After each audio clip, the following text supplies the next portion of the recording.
তো কি অবস্থা সবার? বাইরে বাইরে কি দেখলাম, আপনার কেমন প্রেমিক তুই। নিশু শাকিব খানের পায়ে ধরে মাপ চাইছে।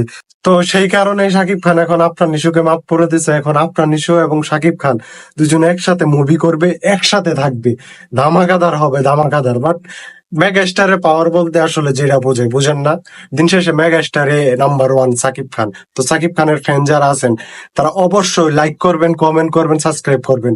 মধ্যরাতে সাকিব খানের বাসায় আফরান নিশু এবং রায়হান রাফি সহ তাণ্ডবের পুরা টিম সাকিব খানের বাসায় যে সাকিব খানের সাথে কথা বলে মন গলানোর পরে তারপরে আফরান নিশুকে সাকিব খান মাফ করেছে এবং সাকিব খানের সিনেমাতে আফরান নিশুকে চান্স দিয়েছে কাজ করার জন্য, একটা ক্যামিও দেওয়ার জন্য চান্স দিয়েছে। কারণ সাকিব খান মেগা স্টার, তার পাওয়ার অন্যরকম।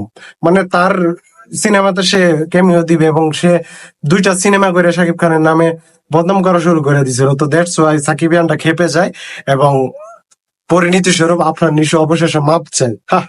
এটাই বাস্তব।